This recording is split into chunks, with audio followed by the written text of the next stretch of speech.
Nacer o socializarse, ¿qué determina nuestro sexo subconsciente, expresión de género y orientación sexual? Soy Vera y estás escuchando STEM Queer, el podcast donde queerificamos las ciencias, tecnologías, ingenierías y matemáticas. En este capítulo seguiremos con el libro Weeping Girl, donde su autora, Julia Serano, nos invita a demoler otro cuasi booleano de género, el de naturaleza versus nurtura, donde los esencialistas de género, por un lado, creen que mujer y hombre representan categorías mutuamente excluyentes, cada una con ciertas características de nacimiento e inherentes y no sobrepuestas. Por otra parte, constructivistas sociales creen que las diferencias de género son primaria o exclusivamente resultado de la socialización y las normas de género binarias. A fin de superar estas dos visiones extremas, contrapuestas y excluyentes, Julia Serano nos presenta su modelo de inclinaciones intrínsecas. El modelo plantea que existen al menos tres inclinaciones de género distinguibles: sexo subconsciente, expresión de género y orientación sexual, siendo el sexo subconsciente el sexo con el que nos identificamos a un nivel subconsciente, en el caso de las personas cisexuales se encuentra alineado con su sexo corporal. La autora narra que al preguntar en sus charlas quiénes estarían dispuestos a modificar quirúrgicamente u hormonalmente su sexo corporal a cambio de unos millones de dólares, la mayor parte del público lo rechaza, pero al preguntarles por qué caen en expresiones del tipo ¿por qué no sería yo? O no estaría bien, con las que las personas cisexuales pueden hacerse conscientes de tener una identidad sexual independiente de su cuerpo. En el caso de las personas transexuales es más bien todo lo contrario, una permanente conciencia, o peor aún, antes de entendernos, una disonancia cognitiva que emerge de formas extrañas y crónicamente. La expresión de género es otra de estas inclinaciones y la autora la define como la forma en que socialmente nos hace sentido expresarnos y comportarnos genderificadamente, así como nuestras elecciones de palabras, amigos, deportes, vestuarios y los roles sociales a los que gravitamos. Es importante recordar en este punto que la autora habla de inclinaciones intrínsecas. Más adelante veremos que, de acuerdo a la cultura, estas inclinaciones son bajadas a roles, identidades y expectativas de género. La tercera inclinación es la orientación sexual, subdividida últimamente en orientación sexual y orientación romántica, y se refiere a quien nos atrae para tener sexo y para establecer relaciones afectivas respectivamente. Estas tres o cuatro, como las quieras contar, inclinaciones son determinadas mayoritariamente e independientes unas de otras y son, en cierto nivel, intrínsecas a nuestras personas, pues ocurren profundamente en un nivel subconsciente y suelen mantenerse intactas a pesar de las influencias sociales y los intentos conscientes de purgarlos o reprimirlos o ignorarlos, a razón de que no se ha encontrado factor único, genético, anatómico, hormonal, ambiental o psicológico que cause directamente ninguna de estas tres inclinaciones. Podemos asumir que son caracterizadores cuantitativos, o sea, determinados por múltiples factores interactuando complejamente, y como resultado de esto, en lugar de producir categorías discretas como femenino o masculino o atracción a mujeres u hombres, cada inclinación se muestra como un rango continuo de posibilidades. Cada una de estas inclinaciones se correlaciona gruesamente con el sexo físico, resultando en un patrón de distribución bimodal o dos campanas de Gauss sobrepuestas de forma similar a otras diferencias de género, como la altura, por ejemplo. Pese a que es verdad que en promedio los hombres son más altos que las mujeres, esa declaración se vuelve casi sin sentido a la hora de examinar a personas individualmente, pues cualquier mujer seleccionada arbitrariamente puede ser más alta que cualquier hombre seleccionado arbitrariamente. Sin embargo, la mayor parte de la gente tiene alturas cercanas al promedio, pero otros caen fuera en la periferia de los rangos. Por ejemplo, mujeres que miden 1,90 m y hombres de 1,60 m. Similarmente, mientras que las mujeres son en promedio más femeninas que los hombres, algunas mujeres son más masculinas que ciertos hombres, y ciertos hombres son más femeninos que ciertas mujeres. Igual que con la altura, ¿no? Para ilustrar este punto de la bimodalidad, en lugar de la booleanidad o binariedad de la distribución, así como la independencia de las tres inclinaciones que propone la autora, creé este gráfico poniendo cada inclinación en un eje y generando 500 más 8 puntos, los primeros al azar de forma bimodal y los segundos arbitrarios con etiquetas, desde mi perspectiva, a fin de referenciar. El link al código fuente está en la descripción. Debido a que estas inclinaciones parecen tener múltiples causales y se observan en un rango continuo, sería incorrecto asumir que quienes presentan orientaciones sexuales, sexo subconsciente o expresiones de género excepcionales, es decir, que no caen en estos dos grandes modos, representen errores de desarrollo biológico o ambientales, sino que, tal como en el ejemplo de la mujer de 1,90 m y el hombre de 1,60 m, son ejemplos naturalmente ocurrentes de la variación humana, como la altura, color de piel o huellas dactilares. Adicionalmente a las variaciones de estas tres inclinaciones intrínsecas de género, existe una diversidad respecto al sexo físico o corporal de sí mismo. La autora habla de sexo físico, pero personalmente prefiero hablar de sexo corporal porque siento que llamar algo físico en contraposición a lo mental, en este caso el sexo subconsciente, desestima la fisicalidad de nuestra mente. Y en otros capítulos hablaremos un poco de eso, pero es importante, por lo menos en mi filosofía, entender que nuestra mente corre en un cerebro que existe y que tiene una topología y neuronas y cosas relativamente medibles. Entonces, el sexo corporal puede ser subdividido además en múltiples características separables: sexo cromosómico, XY, sexo gonadal, ovarios, testículos, sexo genital, clítoris, vagina y pene, sexo hormonal, estrógenos y andrógenos, y una gama de características sexuales secundarias, como surgimiento de mamas en mujeres y barba en hombres. Mientras algunos quieren pensar en que mujeres y hombres son clases discretas y mutuamente excluyentes, 2 de cada 100 personas nacen intersexo. Voy a poner la referencia acá abajo. Es un estudio que cita a la misma Julia Serano. Ok, entonces, hay una tremenda variancia natural de sexo y de género. Pero ¿cómo le damos sentido a esto? Bueno, aquí es cuando entran los constructos sociales. Y Julia Serano nos dice que mientras que la variación en nuestras características sexuales e inclinaciones de género pueden ocurrir naturalmente, las formas en que las interpretamos, estas características, y las identidades y significados que les asociamos a cada una de ellas puede variar significativamente de cultura en cultura. En nuestra sociedad, lo que significa ser una mujer o ser un hombre, los símbolos, costumbres, expectativas, restricciones y privilegios asociados con esas categorías son muy diferentes hoy que 50 años atrás.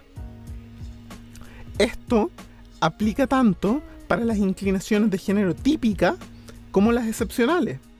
Por ejemplo, la autora se identifica como mujer, dyke, transexual y persona transgénero. cada una de esas identidades representan aspectos del género y la sexualidad de la autora de forma levemente diferente y a veces parcialmente intersectada. Y sin embargo, de haber nacido un siglo atrás, ella nos dice que antes de que se popularizaran estas etiquetas o siquiera existieran, le habría sido imposible identificarse con ella. Tal vez su inconsciente femenino la hubiera tratado de llevar a pasar y vivir como una mujer, tal como muchas personas trans lo hacían antes de que los medios clínicos estuvieran ampliamente disponibles. O tal vez habría formado parte del clandestino homosexual de la época, que era una amalgama de gente que hoy sería considerada lesbiana, gay, bisexual y transgénero.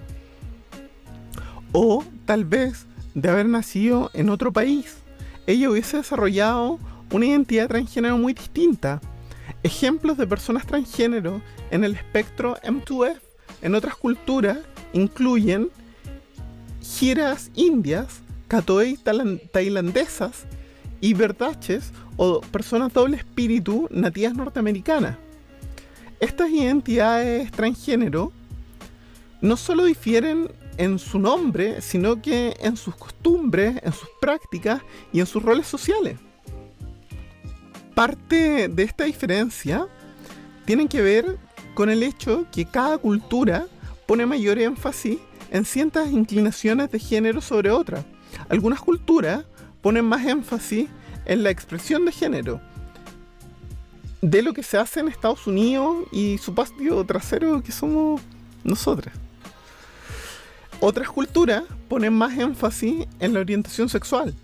En nuestra cultura dividimos a las personas en dos grupos, mujeres y hombres, basándonos casi exclusivamente en su sexo corporal.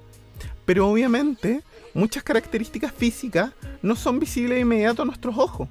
Así que sería mucho más correcto decir que tendemos a basarnos exclusivamente en el sexo genital al asignarle un sexo a las personas al nacer. Con los niños nos basamos en sus expresiones y roles de género.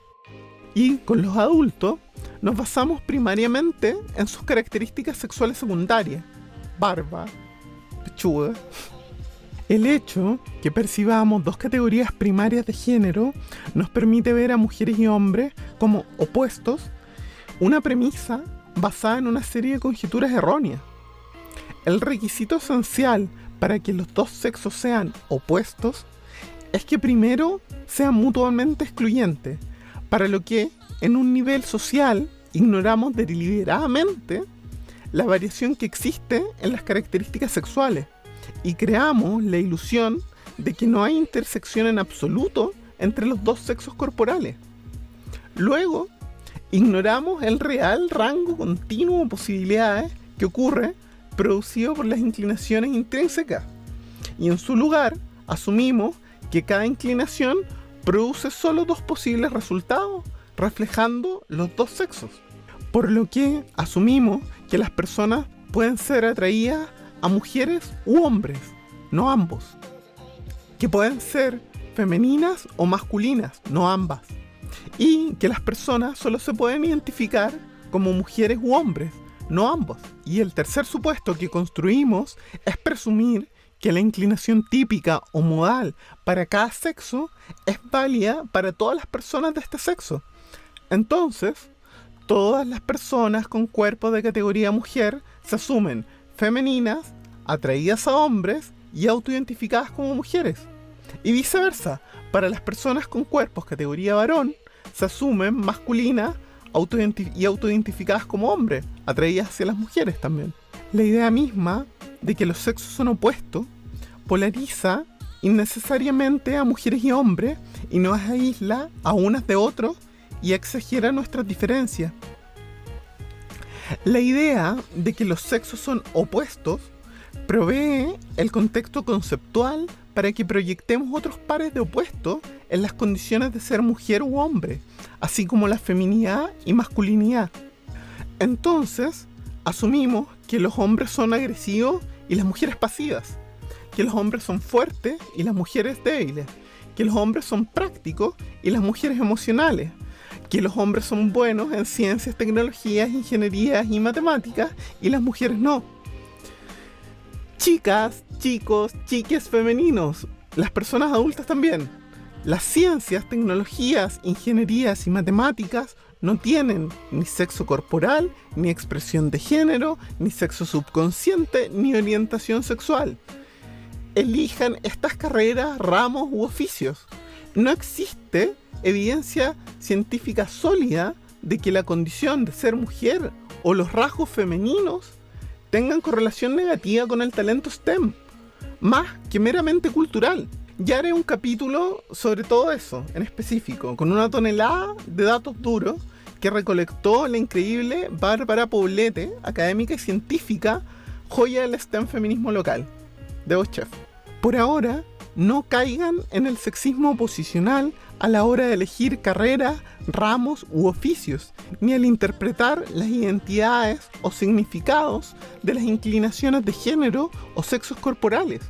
Esta idea de los opuestos crea expectativas a las que todos somos incentivados a cumplir y simultáneamente deslegitima todos los comportamientos que no se adecúan a tales ideales.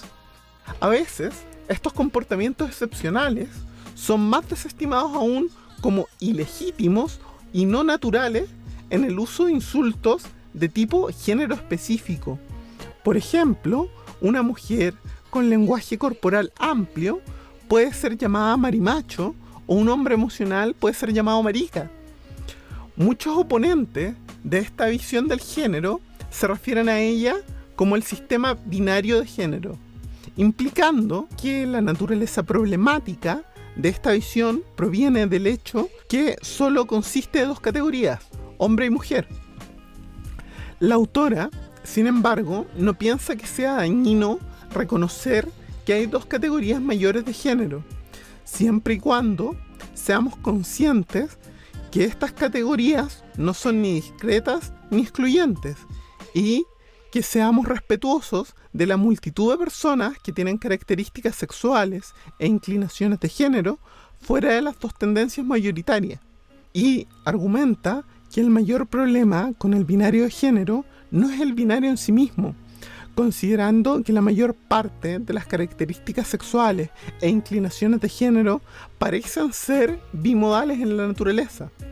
El mayor problema es que facilita la creencia ingenua y opresiva que mujeres y hombres son opuestos, porque la idea de que mujeres y hombres son sexos opuestos crea automáticamente presunciones y estereotipos que se aplican distintamente para cada sexo, siendo esto lo que la autora llama sexismo oposicional, concepto que introducimos en el capítulo anterior y ahora exploraremos un poco más. El sexismo oposicional no solo sustenta y alimenta al sexismo tradicional, que es la idea que la condición de ser hombre y lo masculino son superiores a la condición de ser mujer y lo femenino, sino más aún, el sexismo oposicional margina a quienes tenemos características excepcionales de género y sexo. Logra esto en parte invalidando nuestras inclinaciones de género y características sexuales naturales. La atracción de un hombre gay a los hombres no es vista con la misma legitimidad que la atracción de una mujer heterosexual a los hombres. La identidad masculina de un hombre trans no es vista con la misma validez que la de un hombre cisexual. La feminidad de una persona trans con cuerpo de categoría varón es vista como menos auténtica que la de una mujer cisgénero. Y los cuerpos intersexos son considerados menos naturales que los cuerpos no intersexos de categoría varón o mujer. El sexismo oposicional deslegitima las características sexuales y de género excepcionales y también crea hostilidad y miedo hacia las personas que exhiban estas características excepcionales. Por ejemplo, el hecho de que la autora sea lesbiana, transexual, no debiera tener impacto alguno en la sexualidad o género de terceros. Después de todo, las inclinaciones de género no son contagiosas.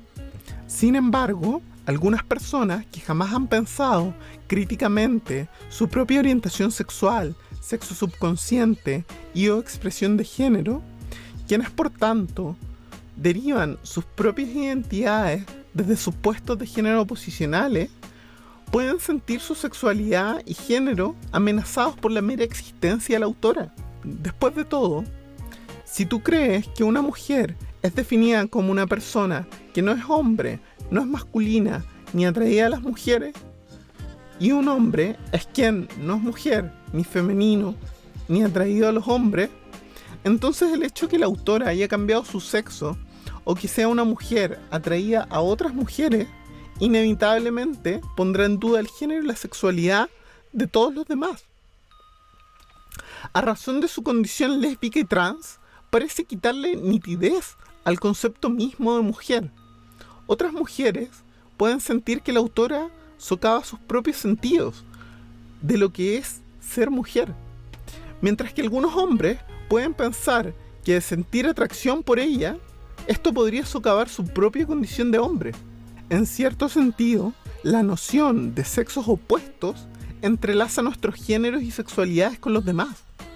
Esta interconexión de géneros ayuda a explicar por qué somos incentivados a modificar nuestros propios comportamientos para encajar con las normas de género y por qué nos desviamos de nuestro quehacer individual para incentivar en terceros los comportamientos de género apropiados y desincentivar los inapropiados. Algunas personas transexuales insisten en que su objetivo es llegar a ser mujeres u hombres normales, o sea, heterosexuales con expresiones de género culturalmente adecuadas. Asimismo, hombres travestis a menudo enfatizan el hecho que se autoidentifican como hombres y son atraídos a mujeres, o sea, que tienen un sexo subconsciente y orientación sexual normales. El problema obvio con estos acercamientos es que marginan a quienes tienen múltiples características de género y sexo excepcionales. Y su éxito es limitado a razón de que tratan de curar el síntoma, homofobia, transfobia, etc., en lugar de la fuente del problema, el sexismo oposicional. Después de todo, la cultura dominante confunde homosexuales, bisexuales, personas transgénero e intersexuales porque ante sus ojos somos todo lo mismo, raritos que desafían los supuestos dominantes respecto al género. La autora nos cuenta que en su experiencia como activista trans, el mayor obstáculo que enfrentamos quienes caemos en las etiquetas unificadoras como queer o LGBTIQ+, para unirnos en desafiar al sexismo oposicional es primariamente conceptual. Durante los años, distintos subgrupos queer han desarrollado cada uno sus propias teorías y lenguajes para describir y comunicar sus luchas particulares. Muchos de esos conceptos, a pesar de ser efectivos en sus activismos propios, son contraproducentes en la lucha contra el sexismo oposicional, pues marginalizan e invisibilizan las experiencias de otras personas queer.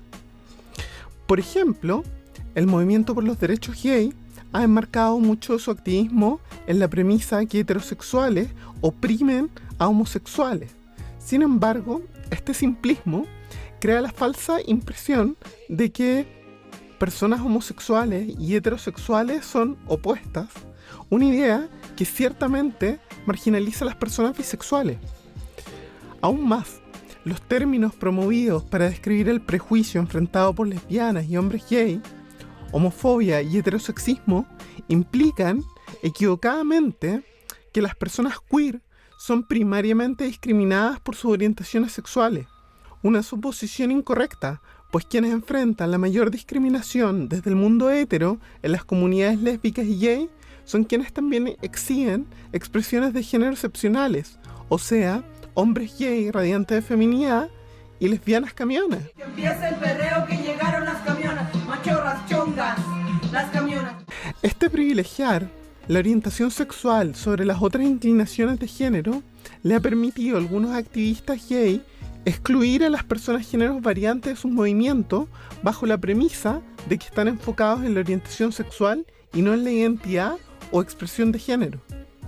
mientras simultáneamente declaran que el prejuicio y la violencia enfrentada por las personas transgénero son resultado de la homofobia. Esta apropiación de las experiencias y luchas de quienes son género variante por los monoactivistas gay parece atender el único propósito de colocar a gay y lesbianas cisgénero por quienes son queer en una jerarquía. Cualquier movimiento que honestamente se proponga acabar con el prejuicio contra todas las personas queer debe empezar por reemplazar términos gay específicos como heterosexismo por términos más inclusivos como sexismo oposicional, que son igualmente respetuosos de todas las características de género sexuales excepcionales. Términos que reconocen el hecho de que en muchos casos homofobia y transfobia son fenómenos asociados e indistinguibles. El movimiento transgénero, que ha sido constituido principalmente por aquellos excluidos de los grupos activistas gay tradicionales, tiene sus propios problemas lingüísticos y conceptuales. El hecho que al menos dos tipos intersectados de personas, aquellos con expresiones de género excepcionales y aquellos con sexos subconscientes excepcionales, hayan sido incorporados por la categoría agrupadora transgénero, ha creado mucha tensión y confusión innecesaria. Como resultado, tenemos al menos dos visiones diferentes y mayoritariamente incompatibles del género que se han instalado en esta comunidad. La primera, que es retransmitida por muchos transexuales, se puede resumir con la frase popular de "el sexo está en el cuerpo y el género en la cabeza", mientras que esta expresión en la práctica sirve para verbalizar el por qué un transexual puede querer cambiar su sexo físico para que coincida con el sexo que se identifica o sexo subconsciente. Esta expresión sobresimplifica el concepto de género. El hecho de que la palabra género sea una referencia al sexo subconsciente privilegia inadvertidamente el sexo subconsciente sobre la expresión de género. Más aún, implica erróneamente que los aspectos más socialmente influenciados del género, como la identidad de género y los roles de género, e incluso nuestra habilidad o intención individual de cumplir los ideales del sexismo oposicional, nacen directamente desde el sexo subconsciente, lo que es mayoritariamente erróneo. Las personas que sostienen esta visión a menudo suelen menospreciar a quienes se identifican fuera del binario hombre-mujer o quienes expresan combinaciones de masculinidad y feminidad, asumiendo que esos grupos no representan personas transgénero serias o verdaderas. Una visión diferente es la sostenida por las personas transgénero que insisten en que el género es totalmente construido. Muchos se sienten empoderados por esta idea porque libera sus características excepcionales del estigma social inherente al sexismo oposicional, pero también sobresimplifica el concepto de género al descartar la posibilidad que hayan inclinaciones intrínsecas como sexo subconsciente y expresión de género que contribuyen a nuestras identidades y roles de género respectivamente. Este tipo de pensamiento, cuando es llevado al extremo, puede privilegiar a aquellos que están predispuestos a ser bigénero y bisexuales. En este escenario, quien se sienta cómodo identificándose fuera del binario de género hombre-mujer, expresando combinaciones de ambas, feminidad y masculinidad, y teniendo relaciones sexuales con personas en cuerpos categorías varón y mujer, puede asumirse falsamente que sus inclinaciones bi representan un estado natural presente en todas las personas.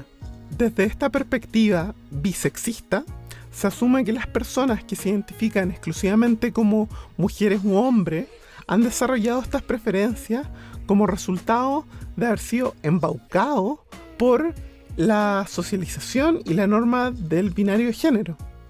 Esta visión también ha llevado al levantamiento de otro tipo de binarios opuestos, confrontando a las personas transgénero que se identifican fuera del binario de género y por tanto se presume que desafían las normas de género contra transexuales, quienes son acusados de apoyar el status quo por transitar al género que les identifica. Tales argumentos que las personas bigénero o queer género son más radicales o queer que las personas transexuales son remanentes de una acusación similarmente ingenua hecha en el pasado por los homosexuales que argumentaban ser más radicales o queer que los bisexuales. La creación de tal binario de género, radicales versus conservadores, es tanto egocéntrico como antiqueer, pues desestima la discriminación muy real que enfrentan transexuales y bisexuales en favor de establecer un orden de preferencias dentro de la comunidad queer. Estos ejemplos demuestran cómo las teorías de género diseñadas para liberar a ciertas personas de la opresión o estigma relacionado al género pueden a menudo e inadvertidamente marginalizar a otras minorías sexuales o, peor aún, crear nuevas jerarquías de género que son tan opresivas como el sistema inicial. Existen varios signos que delatan las teorías de género defectuosas. Primero, debemos desconfiar de cualquier teoría que levante el supuesto de que existe solo una forma correcta o natural de ser genderificados o sexuados. Tales teorías son típicamente de naturaleza narcisista, pues solo revelan meramente los deseos de sus creadores de instalarse a sí mismos como superiores en una jerarquía de género. Más aún, si presumimos que solo hay una forma correcta o natural de ser una persona con género, entonces la única forma de explicar por qué ciertas personas presentan características de género y sexuales típicas, mientras otras muestran características excepcionales, es asumiendo que uno de estos dos grupos, los típicos o los excepcionales, está siendo de alguna forma malintencionadamente llevados por un mal camino. Y en efecto, ese es exactamente el argumento que hacen los grupos religiosos cuando inventan historias sobre homosexuales corrompiendo a los niños y a los jóvenes a través de la cultura homosexual.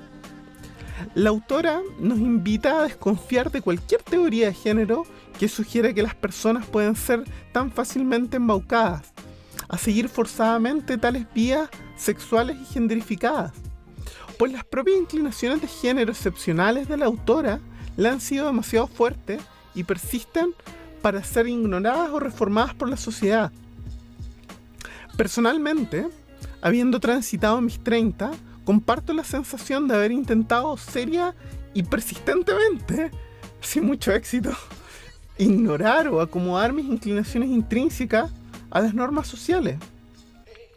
Finalmente, Jules Serano nos invita a cuestionar cualquier visión de género fundada en privilegios de género y nos dice que cada persona tiene una experiencia única de género que es influenciada por una serie de factores externos, como cultura, religión, estrato económico, crianza y capacidad, como también factores internos, incluyendo nuestra anatomía, construcción hormonal y genética, sexo subconsciente, orientación sexual y expresión de género. Por esta razón, ninguna persona es totalmente capaz de entender completamente nuestras propias experiencias y perspectivas de género. Y asimismo, nosotros no somos totalmente capaces de asumir las historias, deseos, motivos, percepciones de género de los demás. Mientras que la autora no cree que exista un muro impenetrable que separa a mujeres de hombres o queer de heteros, sí cree que cada uno existe en su propio género experiencial, en el que vivimos, sentimos y experimentamos de primera mano. Y asimismo existen los géneros de los demás, los que meramente percibimos o creamos supuestos sobre ellos, pero que nunca podemos verdaderamente conocer de una forma palpable. Resumiendo, los esencialistas de género promueven la idea que mujer y hombre son categorías mutuamente excluyentes, cada una con ciertas características de nacimiento inherentes y no sobrepuestas. Para impulsar esta idea y a fin de invisibilizar la realidad del abanico gradual de sexo y género, los esencialistas de género promueven el sexismo posicional, que es la creencia de que lo femenino y masculino son categorías mutuamente excluyentes e inversas, intenta castigar o desestimar a quienes caemos fuera de las normas de género-sexo, pues nuestra existencia pública amenaza la idea de que hombres y mujeres son opuestos. Por esto que bisexuales, lesbianas, gays, transexuales y otras personas transgénero son confundidos generalmente o agrupados conjuntamente como raritos o queer.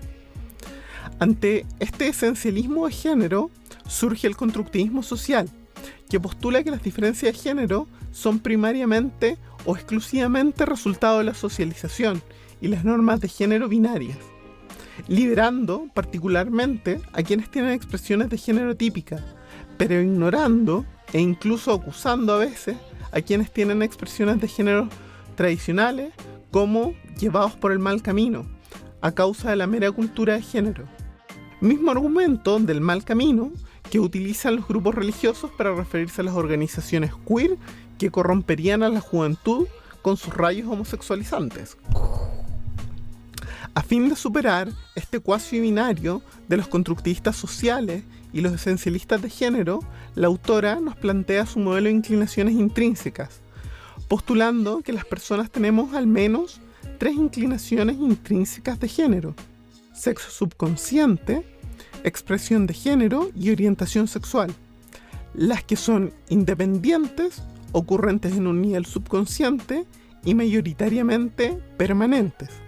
Al no provenir de factores únicos y mostrarse en rangos continuos, su varianza se debe considerar natural, como la altura, color de pelo o separación del lóbulo de la oreja.